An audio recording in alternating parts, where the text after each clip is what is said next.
السلام عليكم ورحمة الله. سجين يحكي قصة ما يحدث في سجن صيدنايا، مذبحة بشار.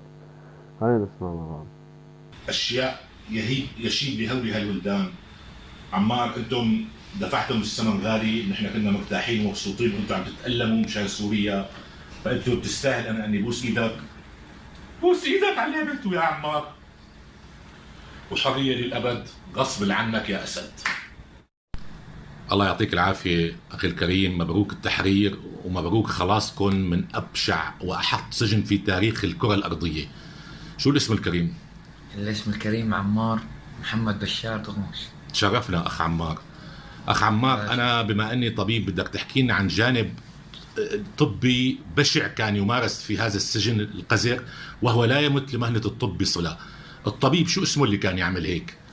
كان اسمه الدكتور. نحن الاسم اللي كان بالسجن اسمه الدكتور. كان يصرخ لنا يعني كلام بذيء. اسمه نحن المعرفين المساجين جوا نسميه، اتلفظ بالاسم، كان اسمه ابن العاهرة. نعم. كان هو اسمه قلت لي لجين؟ نعم، المنشود اسمه الدكتور. ما أنا متأكدين لجين خيربيك أو لجين صقر. نعم، اسمه المتأكدين انه اسمه لوجين. لجين اسمه أكيد، لكن نعم. الكنية غير مؤكدة. نعم. طيب احكينا عن ممارسات هذا الشخص. هذا الشخص كان أكبر سفاح مرق على تاريخ سجن صيدنايا. نعم. الأحمر. نعم. أكبر سفاح. شو كان يعمل؟ احكينا مثال. كان يدخل مثلا على جولة صباحية، مثلا يفتح الجناح، إذا عجبه المريض يعالجه، ما عجب المريض كان يضربه بمناطق بحيث الضربة الأولى الضربة الثانية بعد بساعة ساعتين ينتهى. كانت في أشخاص تطلع معها السل تنزل. شو كان له للشرطة بضرب القاضي؟ قلت لي شوي ضرب.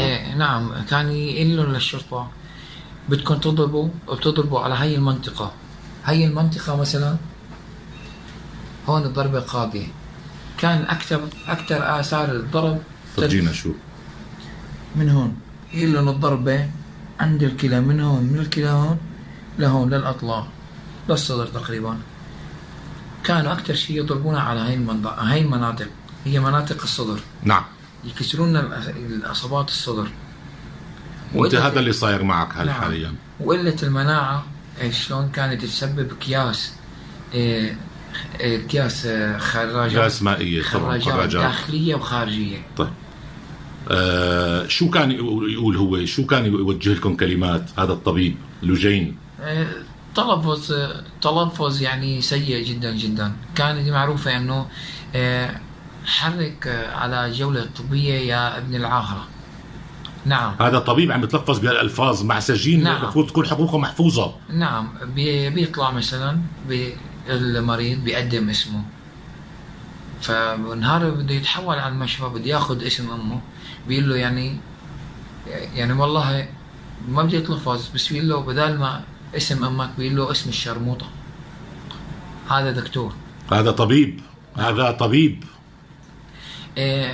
مثلا يعني لاحظ انه اذا كان واحد كان يطلع معنا جرب من نعم. من وساخة السجن ومي ما في كذا، يقول له اجربه على جنب.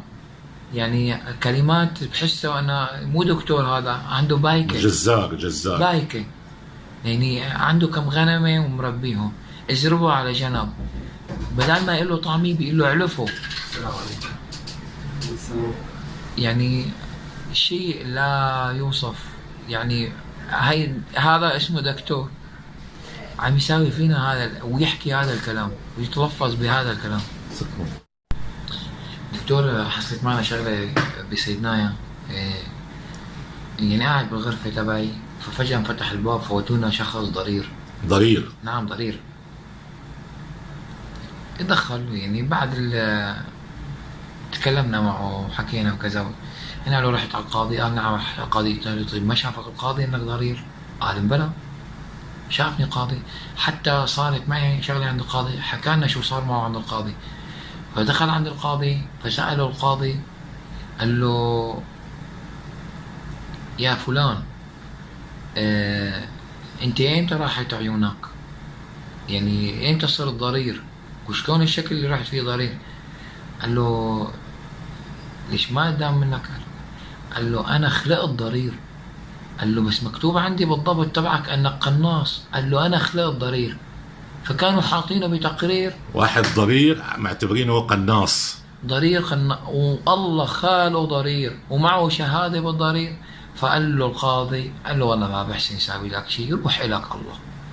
يا حرام يا سوريا. هذا شخص كان من حلب. فهن أكثر أشخاص يمكن عانوا بالسجن هن أشخاص حلب، كانوا من 2016 وال 17. فودخلنا نحن عليهم بال 2018 يعني كانوا ثلاث أرباعهم رايحين يعني وقت تسلمت حلب. نعم. كلهم ماتوا بسجون صيدنايا. أخي عمار، كان يحصل إعدامات داخل السجن؟ نعم. شلون تصير الآلية؟ احكي لنا إذا بتريد. كنا بالفترة 20 و 19. كان فترة 19 أنا دخلت على السجن بال 2018 بتاريخ 25/10. نعم. فكانت هي أسوأ السنين، كانت أسوأ السنين ال 18 وال 19 وال 20 لنهايتها تقريبا ل 25/10 بال 2020 كانت هي أسوأ السنين. نعم. فحصلت تحسينات بسيطة ببداية ال 21 وصارت في أحكام هون. نعم. كانت عم تطلع جنازير إعدامات. شو المقصود بجنازير إعدامات؟ نحن كنا بالسجن إنه ندرس على الأخبار وكذا، نعرف أنه طلع جنزير. جنزير يعني معروف بالشرطة العسكرية أنه جنزير، يعني بيصفونا بجنزير واحد وبكلبشونا. نحن هذا بصفوا الناس بجنزير واحد. نحن طبعا نحن بالشرطة العسكرية وقت نكون بالشرطة العسكرية بدنا نطلع من مكان لمكان يحطونا يعني 10 20 3 جنازير. فنحن كلمة جنزير أنه أخذوا ناس كتير. نعم. كانوا يلموا ناس مثلا واحد مثلا بلا أكل قلت لي يومين ثلاثة. نعم. كانوا يلموا ناس مثلا بدهم يلموا جنزير مثلا عدده 50 شخص، 10 محكومين وأربع إعدام و40 إعدام مثلا. ال40 الإعدام 40 شخص إعدام بياخدوهم بيحطوهم كانوا بالطابق الثالث. نعم. بالمهاجع 1 و2 و3 أحيانا المهجع 4. بيلموا جنزير نهار الاثنين الصبح، 2 الصبح قبل الفطور. نعم. بيطالعوهم بفوتوهم على مهاجع فاضية، بيحطوهم وممنوع ياكلوا وممنوع ياكلوا شيء.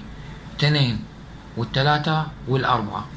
ال4 تقريبا بعد المغرب بينزلوهم من الطابق الثالث في مسدس الطابق الثاني على ابواب الكتل وعلى ابواب الاجنحه بيدولبوهم. نعم. بيعذبوهم شوي قبل الاعدام تعذيب. نعم. بيعذبوهم بيدولبوهم ضربات عشوائيه كذا.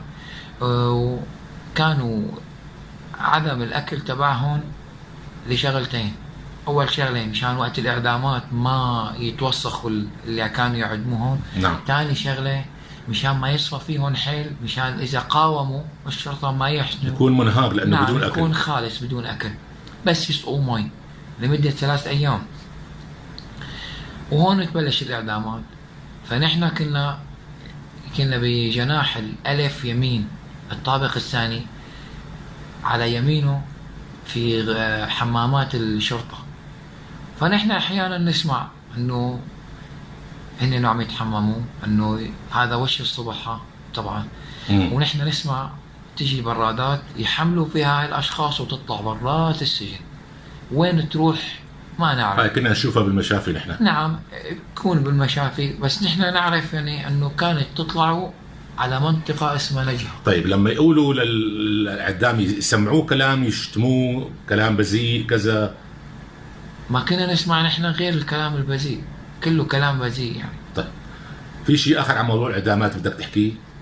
هذا معروف بصيدنايا، وأي شخص طلع من صيدنايا كان معروف ينزير نهار التنين يخاف منه أكتر شيء، ويطلع التنين وبينعدم نهار الأربعة.